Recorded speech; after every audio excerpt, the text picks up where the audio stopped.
Hey stop! Tu roules sur le boulevard BD? Cet album est fait pour toi. L'or del Wafi. Décembre 1956. Alain Mimoun est reçu à l'Élysée par le président René Coty.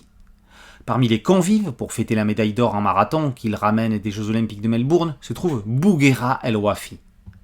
Mimoun n'est pas le premier à ramener l'or dans cette discipline. 28 ans plus tôt, El Wafi est rentré des JO d'Amsterdam avec la même récompense. Aujourd'hui, El Wafi est oublié de tous. Il vit ruiné dans une chambre de bonne. En rentrant chez lui, il raconte au chauffeur qui le ramène son incroyable destin.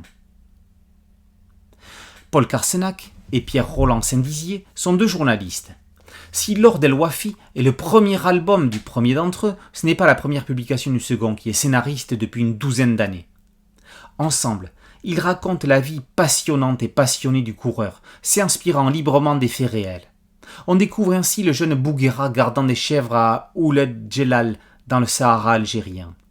C'est en toute fin de Première Guerre mondiale qu'il sera démobilisé pour rejoindre les troupes françaises dans les tranchées. Les années suivantes, il restera engagé en France pour saisir le charbon allemand. Remarquant ses prédispositions à la course, l'un de ses supérieurs l'inscrit en marathon. Ce sera le véritable début d'un challenge qui ne le quittera plus. Réaliser à chaque fois une meilleure course que la précédente. C'est ce qu'il tentera de faire. Premier JO à Paris en 1924. Il faudra attendre 4 ans de plus pour la consécration hollandaise. L'histoire ne s'arrête pas là. Les scénaristes poursuivent le récit de ces années de bête de cirque aux États-Unis jusqu'au retour en France et les avanies qui se sont succédés jusqu'à sa mort, tragique et bête, parce qu'il était au mauvais endroit, au mauvais moment. Christophe Girard traite le graphisme dans une ambiance charbonneuse et transpirante. Quand il est à la guerre ou qu'il travaille, El Wafi se trouve dans des tons de planches plus sombres que lorsqu'il est sur la piste. Le dessinateur est un artiste plasticien spécialisé dans la gravure et cela se ressent dans son trait.